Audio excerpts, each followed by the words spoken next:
Muy buenos días. Lo que no había saludado todavía.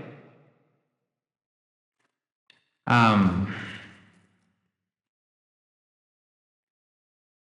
Hoy continuamos la serie que estábamos viendo de la carta. Tuvimos 2 semanas de paro, ¿verdad? No porque estábamos apoyando huelga ni nada por el estilo,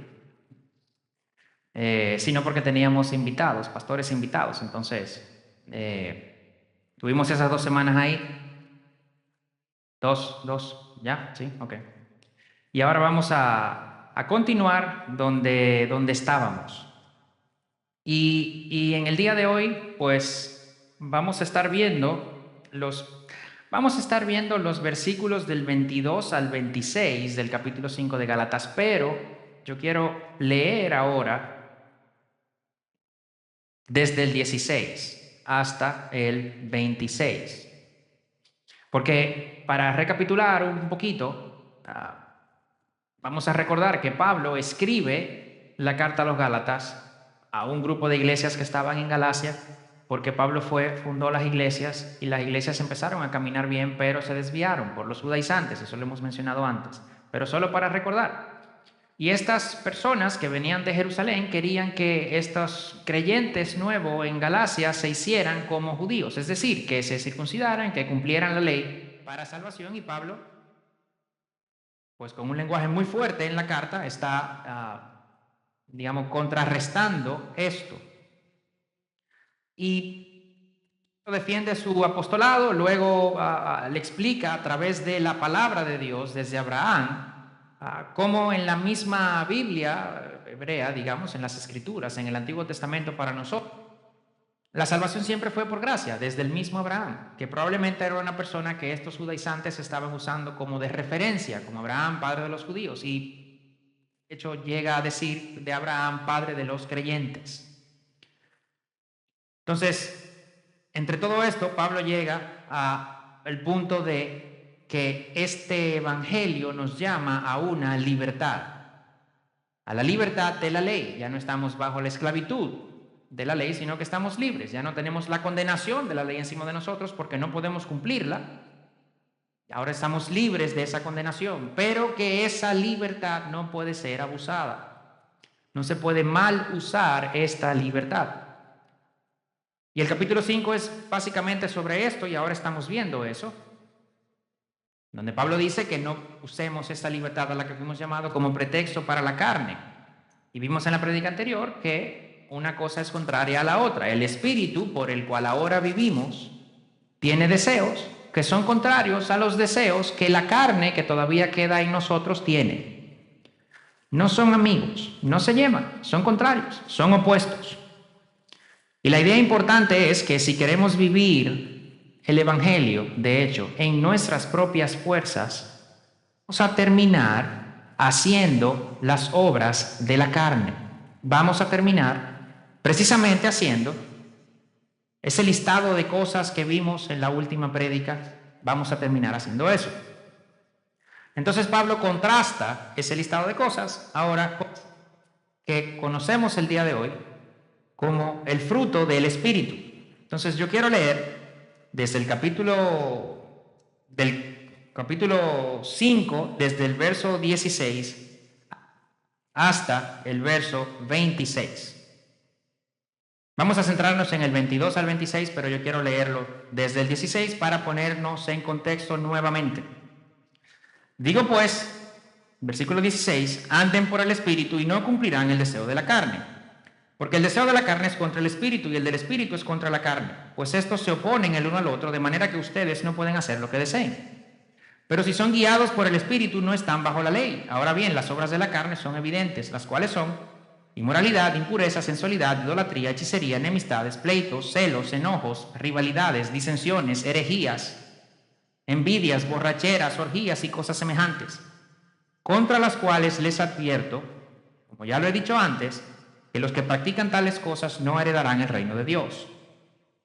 Pero el fruto del Espíritu es amor, gozo, paz, paciencia, benignidad, bondad, fidelidad, mansedumbre y dominio propio. Contra tales cosas no hay ley. Pues los que son de Cristo han crucificado la carne con sus pasiones y deseos. Si vivimos por el Espíritu, andemos también por el Espíritu. No nos hagamos vanagloriosos, provocándonos unos a otros, envidiándonos unos a otros. Padre, gracias por tu palabra. Gracias, Señor, por tu Espíritu que la reveló a nosotros, por tu Espíritu que la inspiró a los autores. Yo te pido, Señor, que sea tu Espíritu en este momento, que exponga estas palabras a los corazones de los que estamos aquí, incluyéndome a mí también. Padre, que sea tu Espíritu autor de las Escrituras, que nos habla a través de las Escrituras. Como decíamos esta mañana, hace un rato, te pido, Señor, que tú nos sorprendas. Que podamos, Señor, de alguna manera, entender mejor cuál es tu rol como Espíritu Santo en nosotros y cuál es nuestro rol como creyentes, como hijos tuyos, receptores de tu gracia. Que nuestra respuesta, Señor, podamos entenderla cada vez más, cada vez mejor, acorde a lo que tú hiciste. Te lo pedimos, Señor, en el nombre de Jesús. Amén. En el versículo 22, ¿qué es lo que vamos a ver? Yo leí los otros para poner en un contexto, para recordarlos, porque voy a ir haciendo referencia a esos versículos en la exposición. Pero en el versículo 22 vemos algo interesante, y es que cuando hablábamos de las obras de la carne y teníamos este listado de cosas, ahora cuando Pablo pone este listado otro, y como contraste, no dice las obras del Espíritu, dice el fruto del Espíritu. Él no hablaba del fruto de la carne, tampoco dice las obras del Espíritu.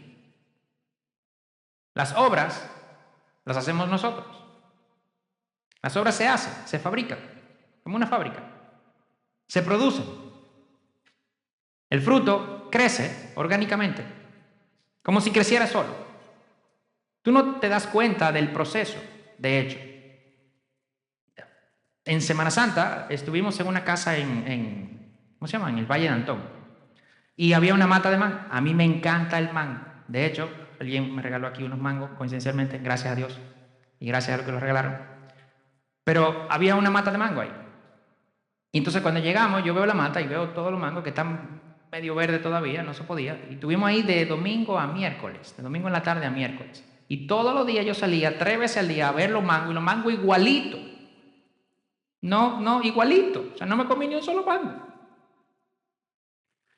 Y tú entenderás, al buen comedor de mango entiende que no es lo mismo comer mango en su casa con un tenedor, no sé qué, que comer un mango.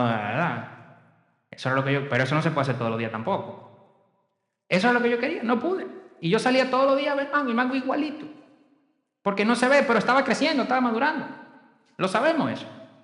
Probablemente ahora hay gente ahí comiéndose los mangos que yo me hubiera querido comer. Pero no se ve ese proceso. Como los hijos también.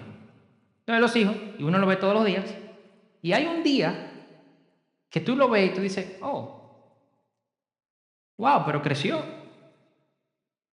Nosotros que vivimos aquí en Panamá y nuestra familia mucha está en Dominicana, cuando vamos allá, wow, qué grandes están esos niños, y muchas veces yo digo, sí, no, me imagino. Uno no se da cuenta, porque ese crecimiento es orgánico, ese crecimiento es lento. Y asimismo, es el fruto del Espíritu. Las obras no son así. El fruto sí. El fruto es vivo. Las obras son muertas. Warren Wiersbe dice, la vieja naturaleza no puede producir fruto. Solo la nueva naturaleza puede. Una nueva naturaleza vivificada por el Espíritu. Porque la vieja naturaleza estaba muerta. Y lo que está muerto no produce vida. De lo que está muerto no sale vida. Pueden salir obras, pero obras de muerte. Solo de lo que está vivo, vivo por el Espíritu, que es el que da vida, como dice 2 Corintios 3:6, puede salir vida.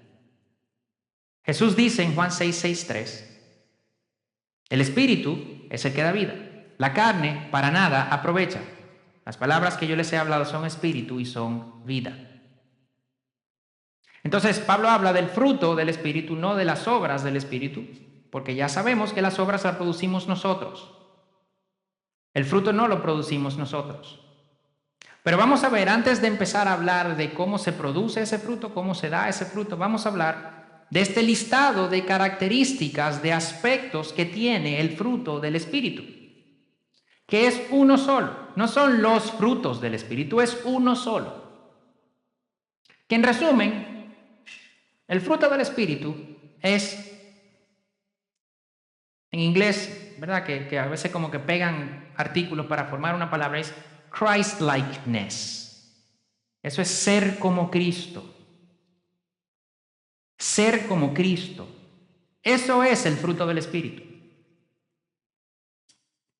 Cristoformidad, por hacer un esfuerzo de ponerlo en español.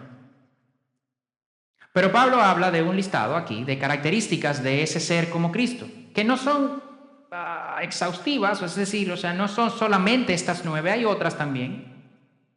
Pero Pablo menciona estas 9 aquí. Algunos agrupan estos 9 en 3 grupos de 3. El primer grupo son aspectos o características hacia Dios o relacionadas a Dios, amor, gozo y paz. El segundo grupo, hacia los demás, paciencia, bondad y benignidad. Y luego un aspecto interno, fidelidad, mansedumbre y dominio propio. Otros no lo agrupan de esta manera, pero puede ser interesante cualquiera de las dos formas. Entonces ahora rápidamente vamos a definir o comentar cada una de estas. Quiero también dejar claro que no necesariamente la intención principal de la prédica es entrar a definir estas características. Es otra. Pero vamos a hacerlo. Porque está en la palabra y tenemos que entender qué quería decir Pablo para nosotros, ¿verdad? Poder aplicar esto. Y dice, amor. Ese es el primero. Es el principal. Y de hecho, amor es del que todos los demás salen. Si yo tengo amor, yo realmente voy a tener todos los otros. Si yo no tengo amor, probablemente no voy a tener ninguna de las otras características tampoco. Pablo lo dice en 1 Corintios 13. Si no tengo amor, nada soy. Dice, bueno, pues ¿qué es ese amor? Bueno, en 1 Corintios 13, Pablo define prácticamente qué es el amor. Y hemos comentado antes que muchas veces esto se utiliza en bodas, ¿verdad? Porque suena muy lindo, pero porque yo creo que nadie realmente se ha puesto a pensar mientras está en la boda, imaginándose cómo eso se ve, cómo eso se hace en el día a día. Porque de romántico y de rosado eso tiene muy poco. Realmente es un sacrificio. Realmente es eliminarme yo para poner al otro. Este amor no es sentimental, pero sí siente.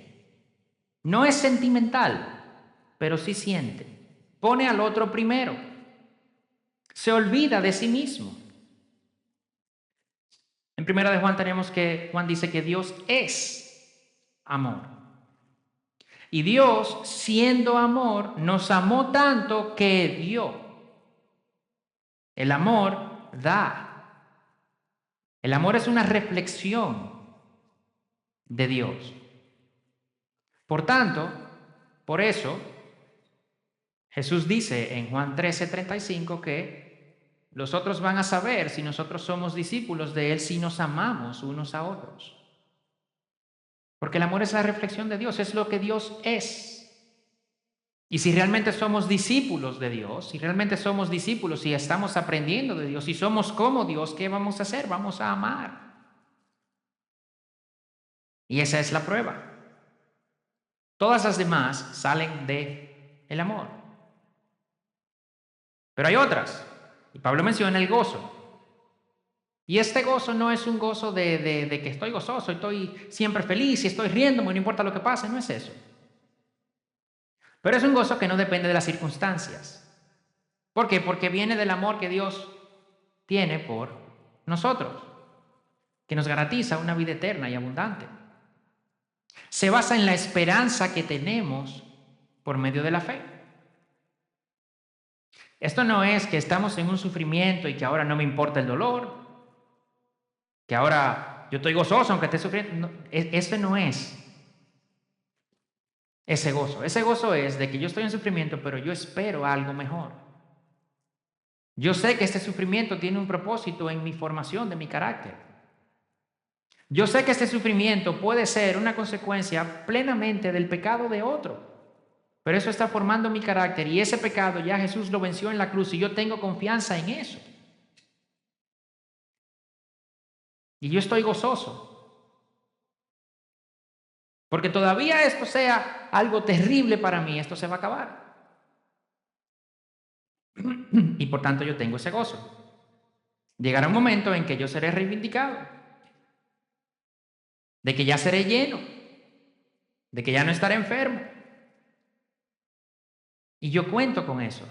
Y eso da gozo en mi vida, independientemente de las circunstancias aquí en la tierra. Porque ese gozo no está basado en cosas terrenales, sino que está basado en la promesa de vida eterna que Dios nos hizo. Y que nos compró en la cruz y que certificó con su resurrección, garantizó con su resurrección. Y luego viene la paz. Dice John MacArthur que si el gozo habla de la euforia del corazón que viene de estar bien con Dios, entonces la paz se refiere a la tranquilidad de la mente que viene de una relación de salvación. Y esa paz que ahora tenemos con Dios, que viene de ese gozo que tenemos, que viene de ese amor que Él demostró por nosotros también la compartimos con otros. Entonces, estamos en paz con Dios, pero también estamos en paz con otros. Y nosotros buscamos la paz con otros. Y como dice la palabra, hacemos lo que tengamos que hacer para estar en paz con otros. ¿Por qué? Porque la paz es un fruto del Espíritu también. Esta paz no es una ausencia de guerra, no es una ausencia de conflicto. Es un sentir de plenitud, de calma, de tranquilidad. ¿Que viene de qué? De saber que estamos en una posición buena frente a Dios. Que viene de saber que ya fuimos justificados. Fuimos adoptados a su familia. Y eso nos trae paz. Luego sigue la paciencia. En inglés, me gusta esa palabra en inglés que es long suffering. En griego es macrotumía. Es tener mis sentimientos aguantados. Soportar. Principalmente a otros. También las circunstancias, pero hay otra palabra que se utiliza en el Nuevo Testamento para soportar las circunstancias, que no es macrotumía, es upomone. Aquí Pablo usa macrotumía, que se utiliza para soportar a otros, a otras personas. Aguantar sin explotar, incluso bajo provocación, sin buscar retaliación, ni venganza, ni nada. Paciencia es lo que Dios tuvo con nosotros. Dios fue paciente con nosotros. Dios soportó nuestros pecados. Y por esa paciencia que Dios tuvo con nosotros tenemos que mostrar esa paciencia a otros. Le sigue la benignidad, que es una actitud de ayudar constante. Un deseo de extender la gracia de Dios que mostró a nosotros, que nos mostró a nosotros, pero extenderla hacia otros también. Luego le sigue la bondad, que es un deseo de ser generoso. Lo que es justo es un nivel, pero el que es bondadoso no va solamente a dar lo que es justo. El que es bondadoso da más. El que es bondadoso no busca solo cumplir.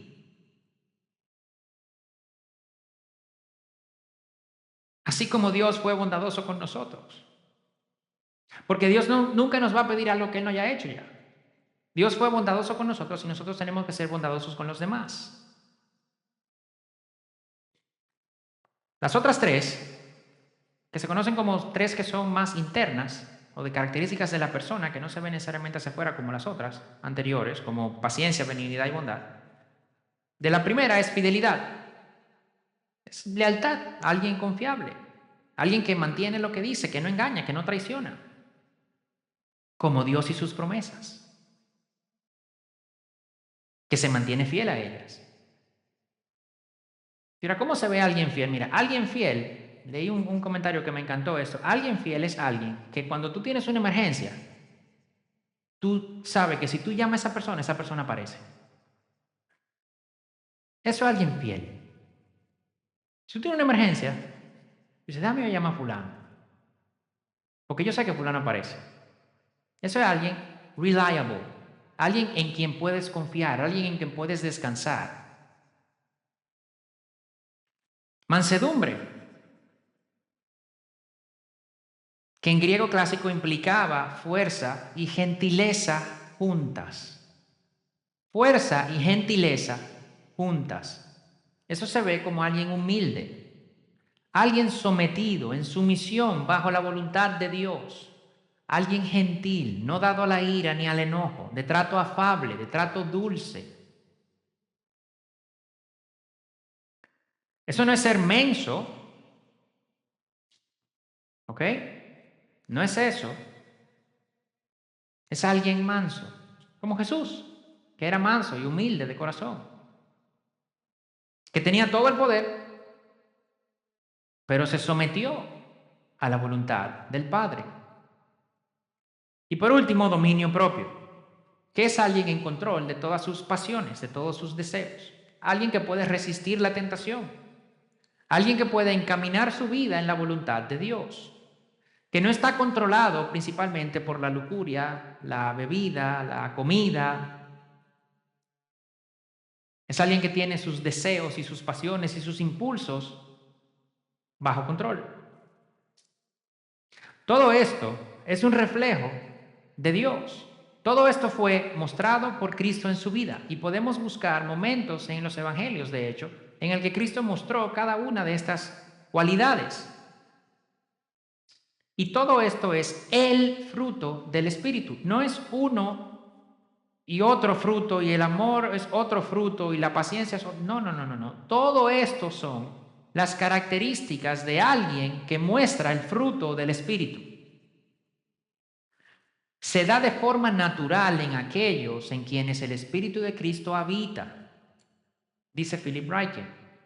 Es inevitable que se dé este fruto. Y dice Pablo, contra tales cosas no hay ley. ¿Qué hace la ley? La ley pone límites. En estas cosas no hay límites.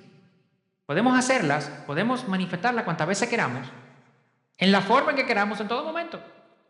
No hay límites para esto. No hay ley contra esto. ¿Por qué? Porque precisamente el que cumple la ley a cabalidad, estas son las características de su vida. Eso es lo que los fariseos nunca entendieron.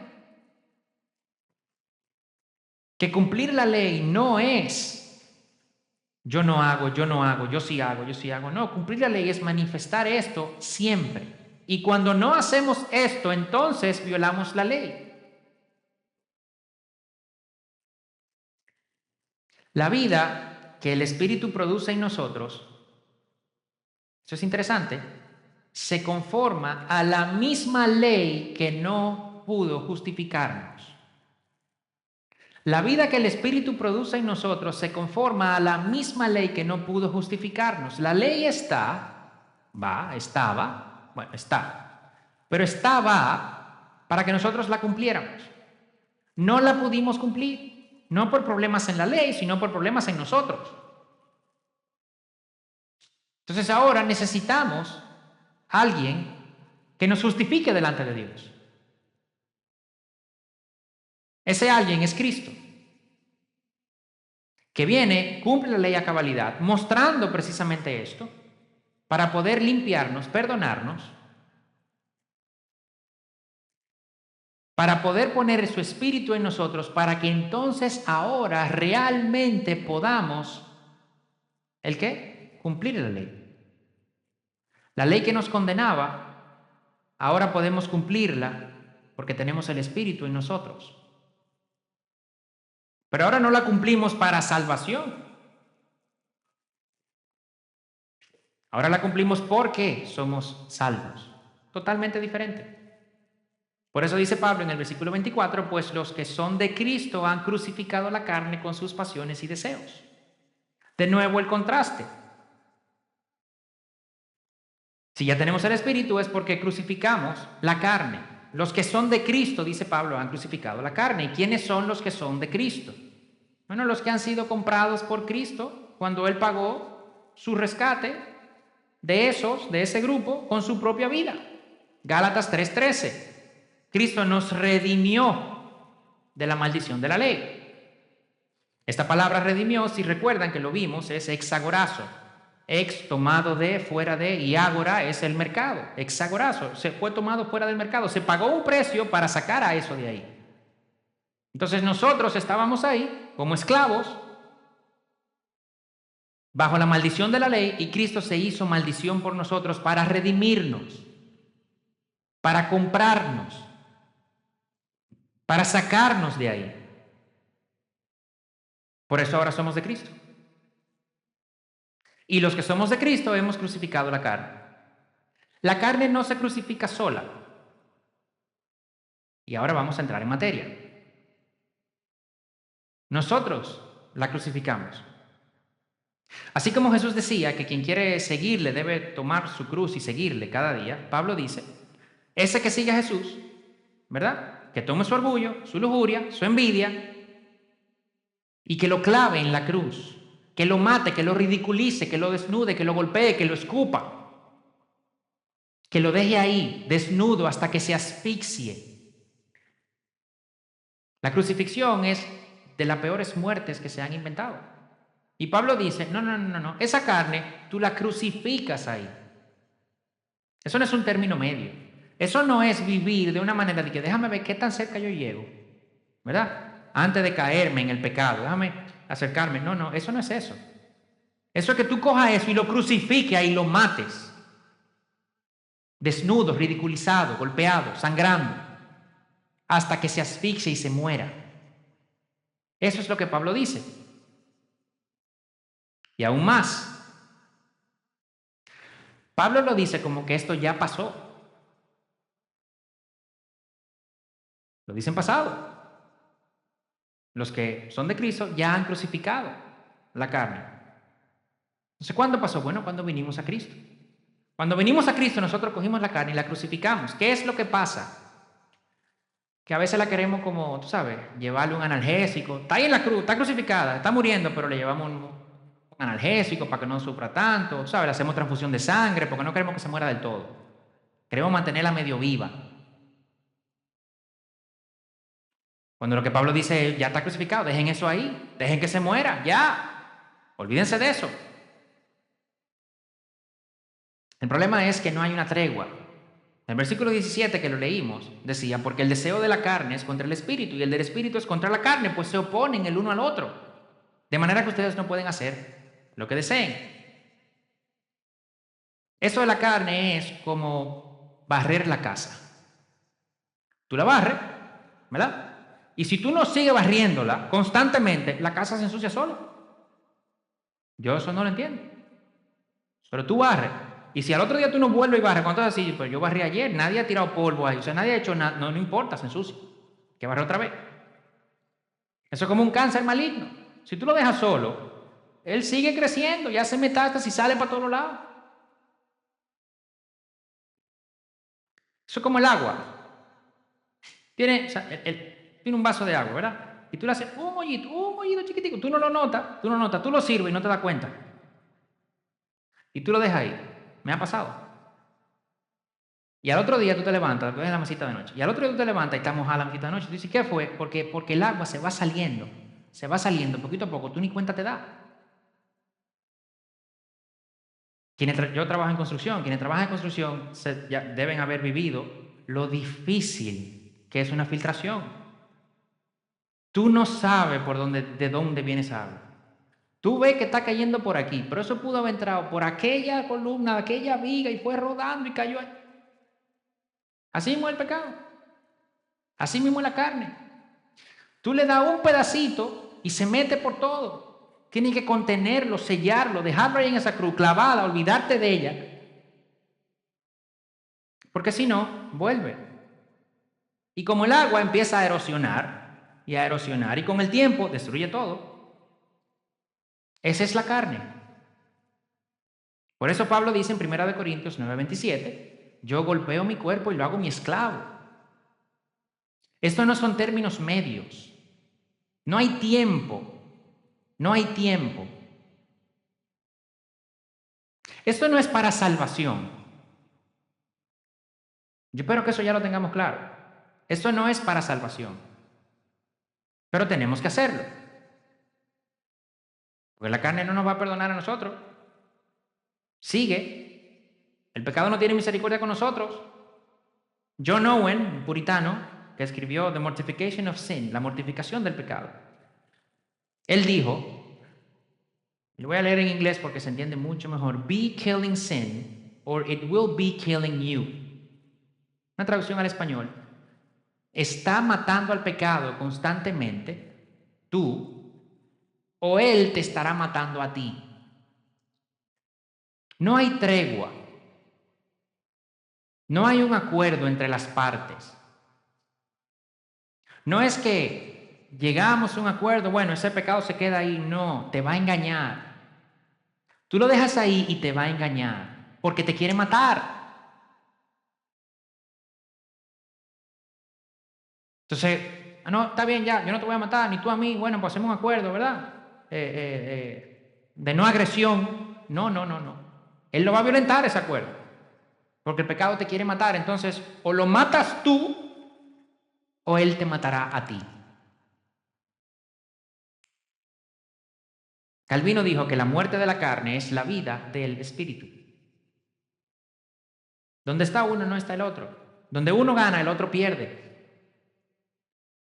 Por eso dice Pablo, el versículo 25, si vivimos por el Espíritu, andemos también por el Espíritu. Porque si ya hemos sido vivificados por el Espíritu, ya estamos vivos, ya fuimos traídos a la vida y ahora vivimos en el Espíritu, pues entonces también andemos por ese Espíritu. La palabra para andar aquí es stoikeo, que significa andar en línea. Significa andar en línea, pero implica también una regla que hay que cumplir. El Espíritu nos da vida, nos guía, y nosotros tenemos que caminar en esa guía del Espíritu.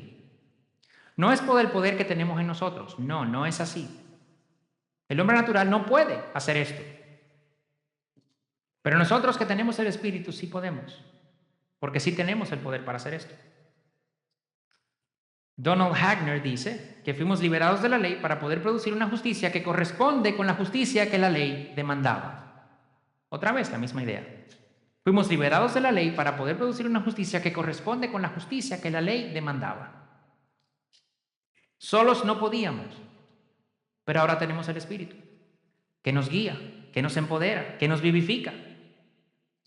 Y ahora estamos en una batalla de la carne contra el Espíritu, que si no estamos peleando, activamente peleando esa batalla, vamos a perder. Yo no puedo decir, mira, yo no hago las obras de la carne. Yo ya dejé eso. Gracias a Dios, yo ya dejé eso. Pero yo tampoco es que viva mucho por el Espíritu. Eso, ¿sabes? Eso es fruto del Espíritu, como que tampoco se ven en mí. Pero yo no hago las obras de la carne. Mire, eso no es así. Eso no se puede porque es uno o el otro. Yo tampoco puedo decir, no, sí, yo vivo por el Espíritu. No, y ese fruto se ve. Aunque esas obras de la carne, ¿sabes? Son como mi pan de cada día. Yo aprendí a vivir con ella porque imagínate, o sea, uno es pecador, entonces nada. No, eso tampoco. Eso tampoco. Cierto es que somos salvos por gracia. Nuestra posición de justificados frente a Dios no va a variar por el pecado en nosotros. ¿Cómo, pastor? Sí, eso es así. Nuestra posición frente a Dios de justificados no va a variar por el pecado en nosotros. No la va a afectar. No importa el pecado. Viejo, ahora, nuevo, futuro, no importa. Nuestra posición frente a Dios de justificados no es afectada por el pecado en nosotros. En cuanto a nuestra salvación, nuestro pecado no importa. Voy a decir eso de nuevo. En cuanto a nuestra salvación, nuestro pecado no importa. ¿Por qué no importa? Porque Cristo cargó con todo nuestro pecado. Y si yo ahora digo que para mi salvación mi pecado importa, yo estoy haciendo lo mismo que los judaizantes querían hacer. Y yo entonces estoy anulando a Cristo. Y entonces Cristo no me sirve. En cuanto a nuestra salvación, nuestro pecado no importa. Ahora la pregunta es, ¿realmente tú crees eso? ¿Realmente tú crees eso? ¿Y realmente para ti tu pecado no importa? ¿Realmente tú crees que Cristo asumió tu culpa, asumió tu pecado, cargó con todo el peso de la condenación que te correspondía justamente? Y tú dices, el pecado, no, yo vivo con él. ¿De verdad? ¿El pecado que hizo que a Cristo lo crucificara? No, imposible, pastor. Claro que no. O sea, es verdad, mira, yo no estoy así tan en la carne, ni tampoco así como tan en el espíritu, si usted supiera. ¿Sabe? Es como un limbo. Mira, déjame decirte, si tú crees que tú estás en un limbo, tú estás más allá que acá. Tú estás más en la carne que en el espíritu. Porque no puede ser. Es o una o la otra. No hay mezclas, no hay grados, no hay grises. Es o una o la otra. La carne no se muere sola, ¿eh? No se deja morir tranquila. Hay que estar matándola constantemente. Es como un zombie. Como un zombie que ya está muerto, pero sigue ahí. ¿Y tú qué hago ahora? Ya lo maté y sigue. Y tú sigues dándole palo al zombie, el zombie sigue ahí. Y tú, pero terminas de morirte, zombie. Igual con la carne. Si tú no estás peleando contra la carne, estás perdiendo. Si tú no estás peleando contra la carne, estás perdiendo la batalla. Tú puedes no estar dándote cuenta, pero ¿tú sabes quién se está dando cuenta? La persona alrededor de ti se están dando cuenta. Las personas en tu círculo de influencia se están dando cuenta. Tú estás perdiendo, tú no te estás dando cuenta, los otros sí. Tú puedes estar seguro de eso. Pregunta.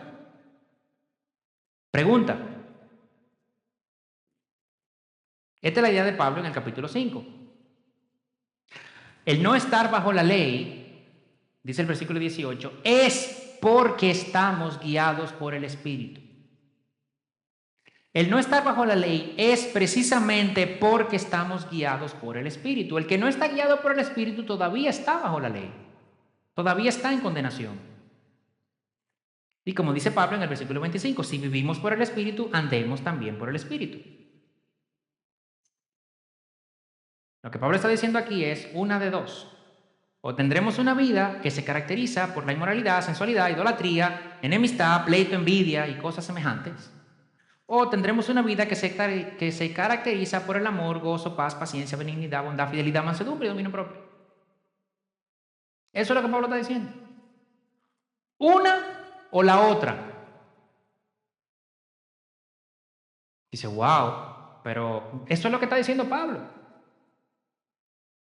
Eso es lo que él está diciendo aquí. Yo no puedo poner otra cosa a lo que Pablo está diciendo aquí. Yo no puedo decir, no, mira, lo que pasa es que más o menos, no puedo. ¿Por qué? Porque la Biblia no dice eso. Es o una o la otra. Y Pablo termina contextualizando esto. Le da color al dibujo.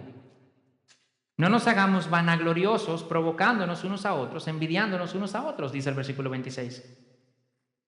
¿Por qué? Porque esto no lo hacemos solos. Esto lo hacemos siempre entre hermanos, entre familiares, entre otras personas, pero principalmente entre los hermanos. Dice, no, yo estoy caminando en el Espíritu. Yo no ando en las obras de la carne. Pero tú puedes ser vanaglorioso, tú puedes estar provocando a otra gente, tú puedes estar envidiando a otra gente y Pablo dice, no. Si es verdad que eso está pasando, esta unidad en este cuerpo tiene que verse. No puede haber estas cosas dividen. Y si es verdad que estamos caminando por el Espíritu, no vamos a estar vanagloriosos. ¿Vanaglorio qué significa? Es que no doxos, que no vacío, doxos que se glorifica. Alguien que se da pump, ¿verdad? Alguien que se infla de nada, de aire, vacío, no tiene de qué inflarse, pero lo hace. Alguien que provoca es alguien que busca pleitos. Anda buscando contrincantes siempre. Anda buscando problemas y discusiones. De la envidia hablamos ya hace un par de domingos. Esa inseguridad, ese deseo de lo que no es tuyo, esa incapacidad de gozarse con el bien del otro. Si andamos por el Espíritu, si mantenemos la línea, si nos apegamos a las órdenes del Espíritu, nos vamos a mantener en unidad. La división no es una consecuencia del fruto del Espíritu. Todo lo contrario, es una consecuencia de la carne. Dice, ok, está bien, pero ¿qué es entonces esto de andar por el Espíritu? El versículo 16 dice, anden por el Espíritu. Un imperativo, anden, activo, lo haces tú. El versículo 18, somos guiados por el Espíritu, eso es pasivo. El versículo 25 al principio dice que si vivimos por el Espíritu, o sea, el Espíritu nos hace vivir a nosotros. Estamos viviendo nosotros, pero el Espíritu nos hace vivir a nosotros. Y la segunda parte del versículo 25, andemos por el Espíritu, lo hacemos nosotros. Entonces tú dices que aquí hay algo que el Espíritu hace en nosotros y aquí hay algo que hacemos nosotros.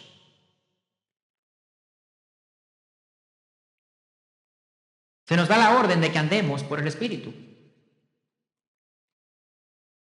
Usando la misma metáfora que Pablo, el fruto hay que cultivarlo. El crecimiento lo va a dar el Espíritu, pero nosotros tenemos que cultivarlo. La palabra aquí para andar por el Espíritu significa caminar a la par. Significa que si el Espíritu va rápido, yo voy rápido. Si va lento, yo voy lento. Yo voy al mismo ritmo que el Espíritu. Yo camino con él. Dice, bueno, está bien, pero entonces, ¿cómo hacemos eso de cultivarlo? Mira, lo primero es que no hay una pócima mágica, no hay un truco, no hay un atajo, no hay. Pero vamos primero a ver qué no es eso. Mencionar un par de cosas. ¿Cómo sabemos que no estamos caminando entonces por el Espíritu? Vamos a ver un par de cosas. Si nuestros temas de conversación nunca son de las cosas de Dios, si nuestros amigos no son de los hijos de Dios, si nuestros hobbies no le agradan a Dios, si nosotros solo leemos la Biblia el domingo, si solo oramos para bendecir los alimentos,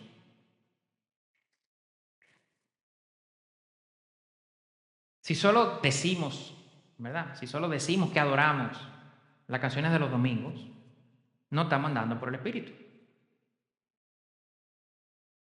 No, nosotros sabemos que no somos perfectos, es verdad, que fallamos, pero nunca pedimos perdón. Nunca reconocemos que estamos equivocados. Nunca perdonamos a otros. No tenemos gracia con los otros. Somos pesados en nuestro trato. No tenemos compasión. No sentimos el dolor del otro, no nos importan los otros. Si nosotros solo andamos buscando llegar, ¿qué tan lejos para no pecar? ¿Dónde está el límite? ¿Qué es lo más que yo puedo hacer? Si yo nunca me miro en el espejo de la Biblia para preguntar, ¿qué tengo?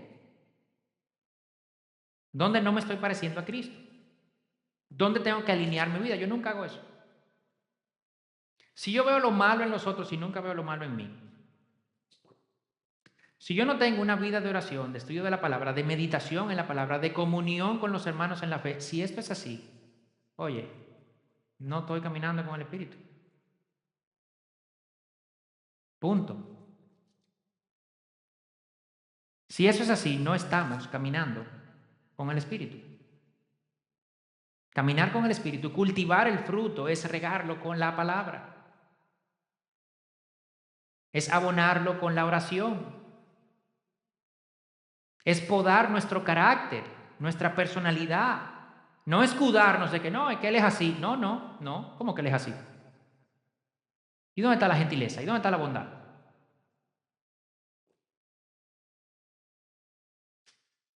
Es gozar de la comunión con los hermanos, disfrutar de la adoración corporativa y también la personal, íntima.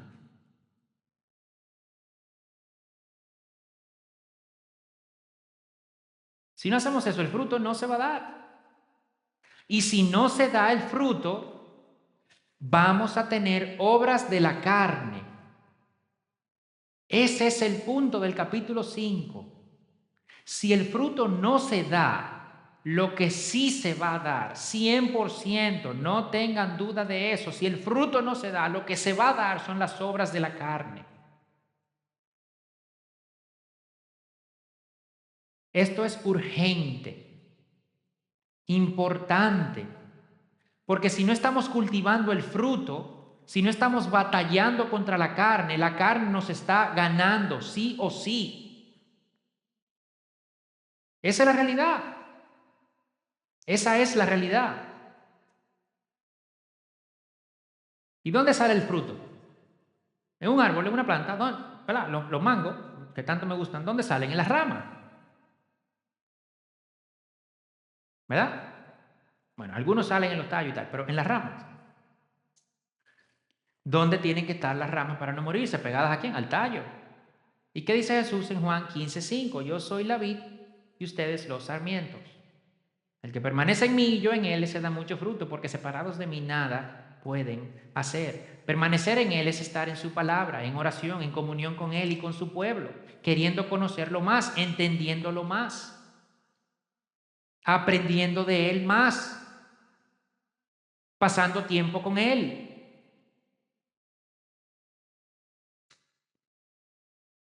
Dice, bueno, pero esas son obras. No, si le quiere decir obra, dile obra entonces, pero esto no es para salvación. Ya Cristo lo hizo, ya el Espíritu está en nosotros. Ahora nosotros tenemos que hacer esto. No bajo nuestro poder, porque no podemos solos, bajo el poder del Espíritu, pero tenemos que hacerlo. No lo va a hacer el Espíritu por nosotros. Que quede claro, no lo va a hacer el Espíritu por nosotros. J.I. Packer dice, santidad por formación de hábitos no es santificación propia por mis propias fuerzas, sino simplemente un asunto de entender el método del Espíritu y mantenernos en su paso.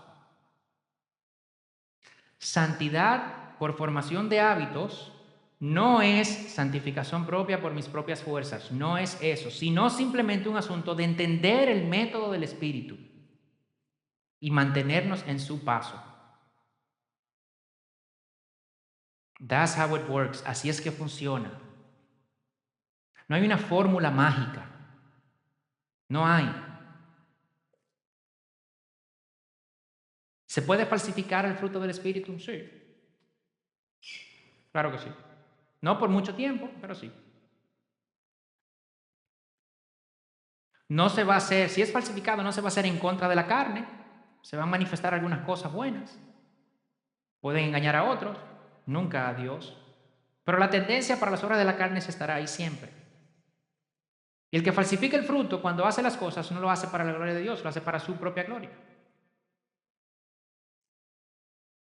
El que produce genuinamente el fruto del Espíritu no está consciente de eso. Tú no estás consciente de que tú creces y te envejeces. Un día tú te ves en el espejo y dices, ¿y estas arrugas? Me pasó a mí. Yo un día fui a la peluquería, ¿verdad? Y cuando me están haciendo la barba y el bigote, yo me acuesto ahí. Y entonces él va con una máquina, y de repente tiene el peine y me hace así en la ceja. Y hace de que, yo dije, wow. Y el tipo me dice, sí, ya tú estás en edad. Yo no me di cuenta, pero llegué. Así es el que está creciendo en el fruto del Espíritu. Él no se da cuenta. ¿Tú sabes quién se da cuenta? Los otros alrededor. La persona alrededor de él. Su pareja, sus hijos, su compañero de trabajo. Ellos se dan cuenta. Dice, oye, pues, ¿qué es lo que tiene fulano? No, pero mira fulano. ¿Sabe qué pasa? A veces tú te estás haciendo, me dice, no, pero mira, ve, háblate con fulano, que fulano, él tiene algo. Y tú de repente estás en el trabajo y la gente viene donde ti.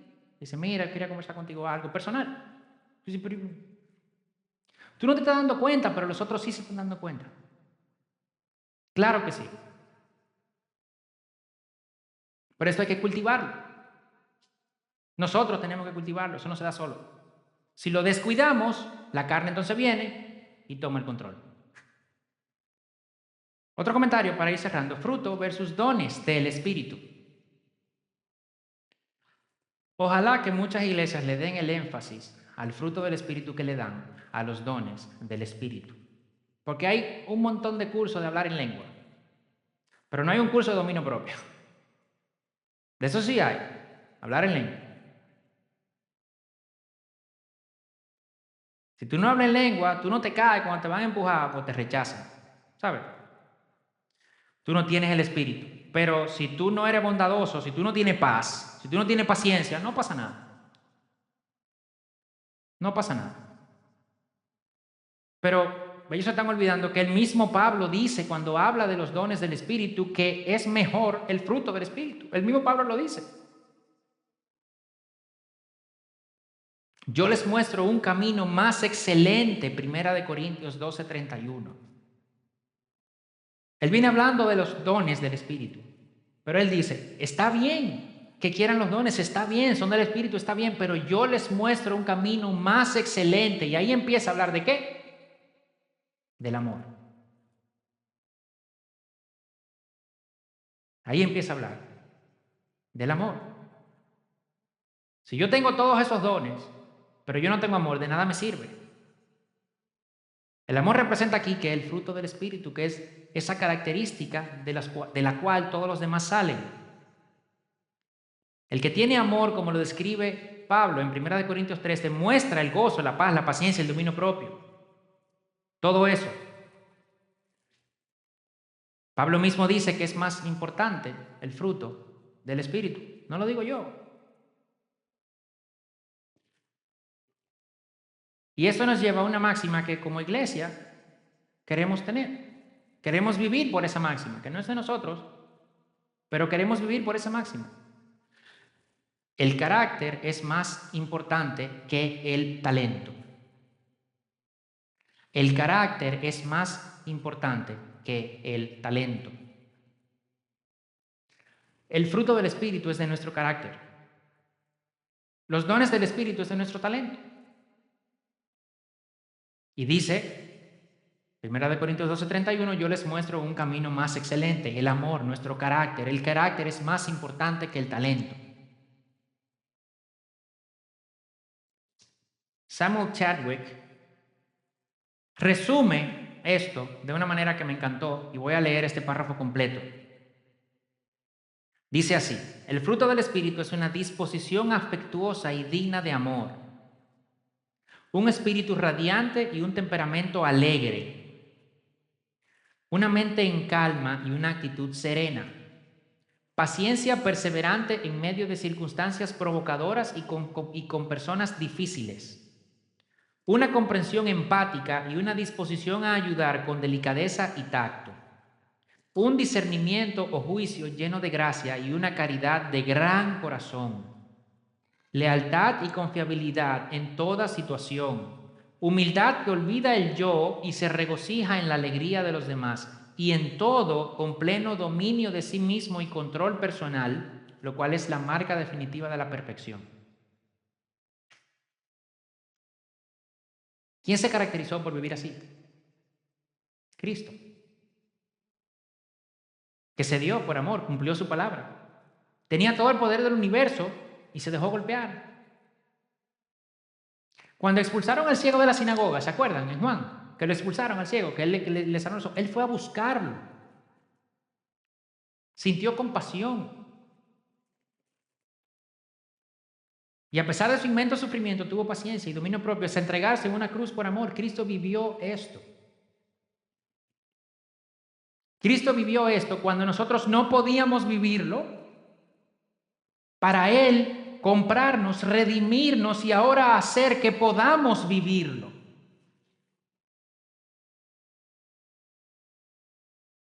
Así como Dios trató en la cruz con el pecado, asimismo tratemos nosotros con nuestra carne. Dios no tuvo compasión.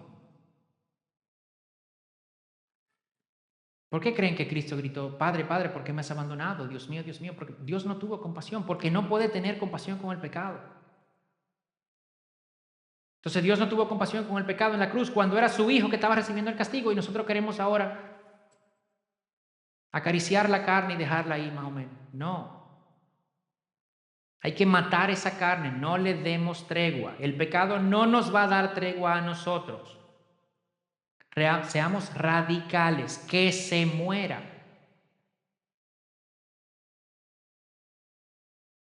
Así como Cristo vivió esa ley, habiendo ya puesto su espíritu en nosotros, vivamos por ese espíritu.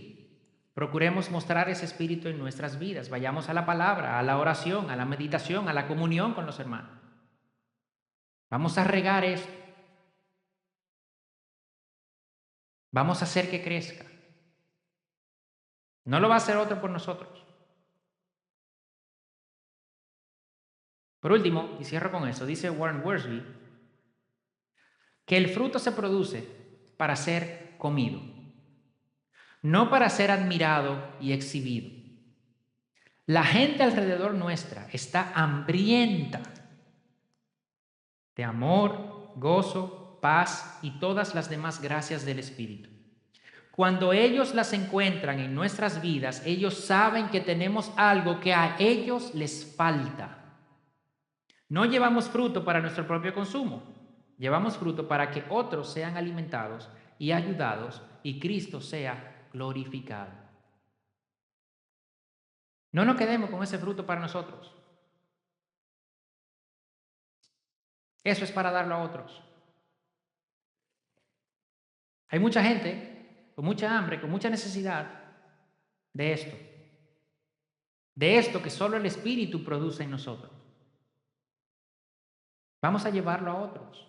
Vamos a mostrarles a Cristo. Para que digan, ¿y qué es esto? Yo quiero de eso. Que su reino sea expandido.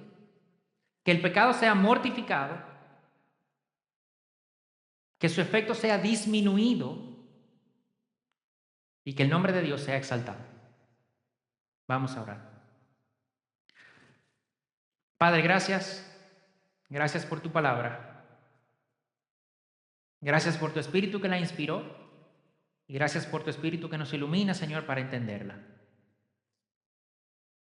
Gracias, Padre, porque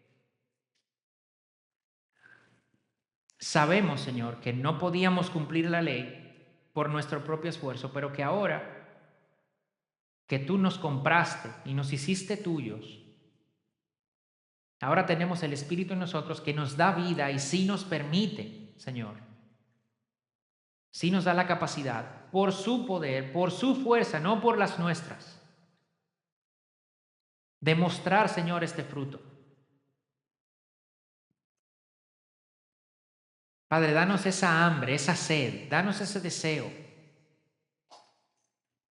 por tu palabra, por la oración, por la meditación en tu palabra, por la comunión con los hermanos, por pasar tiempo, Señor, en tus cosas, por conocerte más, por profundizar en tu carácter, en lo que tú eres, en lo que tú has hecho, en lo que tú haces en la vida de otros.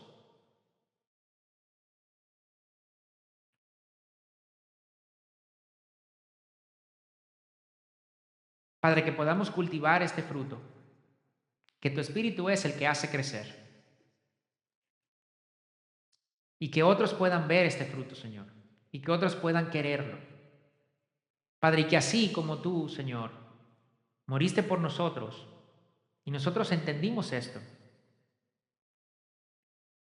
así como tú, Señor, nos pones tu Espíritu ahora en nuestro corazón para nosotros poder hacer esto. Que así mismo, Señor, podamos llevar esto a otros y que otros también quieran conocerte, que otros también quieran de este fruto que tu Espíritu es el que da.